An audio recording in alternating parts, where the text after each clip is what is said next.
안녕하십니까. 2023년 9월 14일 목요일입니다. 코패스 동반자 채널에서 오늘은 KSS-3 배치 3 잠수함 탑재 중형 미사일은 극초음속 활공 탄두, 이런 주제로 말씀을 드리기로 하겠습니다. 최근에 보도된 언론 발표를 보셔서 다들 아시겠지만 잠수함에 탑재하는 발사관을 이걸 키우는 개발을 시작하면서 시제 업체들을 지금 응모하고 있는 뉴스들을 보셨을 겁니다. 그리고 작년 7월부터 개발해서 2027년에 완성한다는 그런 계획을 발표를 했죠. 기본적인 내용은 크기를 키운다는 겁니다. 그래서 발사 중량이 10톤이 넘게 이렇게 하겠다, 이런 내용인데, 기존에 우리가 사용하고 있는 SLBM은 발사 중량이 5톤 정도 됩니다. 그러니까 탄두는 1톤 정도 되는 초미니 SLBM이죠. 거의 기술 개발 단계로 진입하는 그런 수준의 SLBM을 우리는 도산 안창업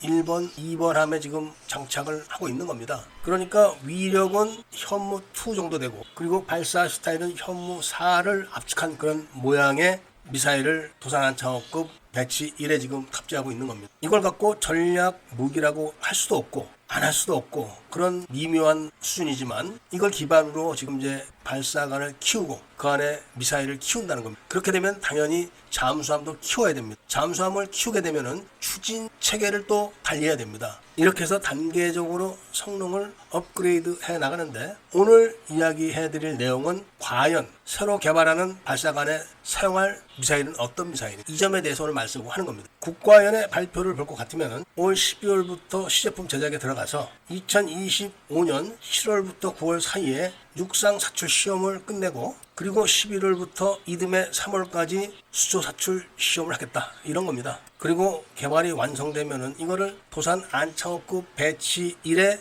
개량 탑재를 한다, 이렇게 발표를 했지만 그런 것은 하면 안 될 겁니다. 지금 미국이 우리나라의 수중 전력을 가장 안타까워하는 부분이 어떤 거냐면은 수중 탐지 능력입니다. 한국의 수중 전력은 2099급과 214급, 그 다음에 도산 안창업급, 이렇게 지금 있어서 어느 정도 막강해 보이지만 내용 쪽으로 보면은 209급은 6척이 지금 가동이 되고 있고 214급은 거의 고장 수리가 많습니다. 그리고 겨우 도산 안창업급 배치 1번함, 2번함이 지금 작전을 해야 되는데, 이걸 또 개조한다고 도크에 올려서 다 뜯어버리면은 잠수함의 수중 전력은 거의 제로 상태로 또 돌아가게 되는 겁니다. 그래서 원래 계획대로 배치 3에 이거를 장착해야 되는데, 그러면은 배치 3는 당연히 덩치가 커야 됩니다. 그리고 조금 아까 말씀드렸지만 추진 체계도 좀 달라져야 됩니다. 그 이야기는 다음 영상에서 해드리기로 하고, 오늘은 그렇게 덩치를 키운 수직 발사관에 어떤 미사일을 쓸 것이냐, 이것에 대해서 지금부터 말씀을 드릴 것 같으면 바로 극초음속 미사일을 탑재하기로 되어 있고, 이미 내년에 시험 발사를 끝내는 걸로 진행이 되고 있습니다. 사실은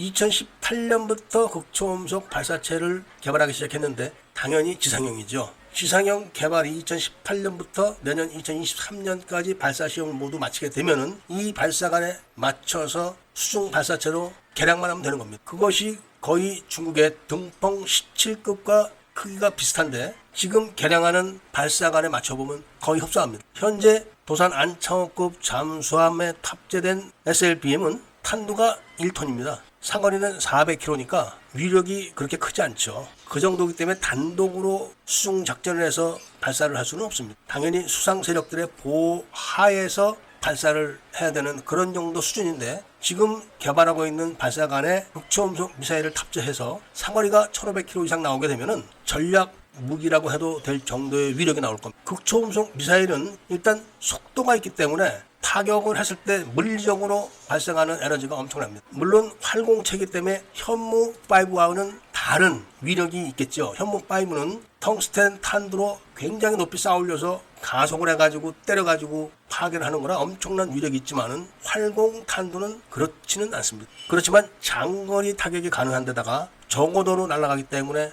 이거를 탐지하거나 막지 못한다는 장점이 있죠. 그리고 탄두의 크기가 크기 때문에 위력은 나름대로 상당히 나옵니다. 이런 극초음속 활공 탄두가 내년에 시험 발사가 다 끝난다는 겁니다. 물론 지상형이지만 이거를 해상형으로 개량하는 것은 그렇게 큰 문제가 없다는 말씀을 드리면서 오늘 이야기를 마치고자 합니다. 애국 시민분들과 밀매분들께서는 구독을 꼭 좀 해주시고 좋아요와 알림 설정을 부탁드리면서 이야기를 들어주신 데 대해서 감사드립니다.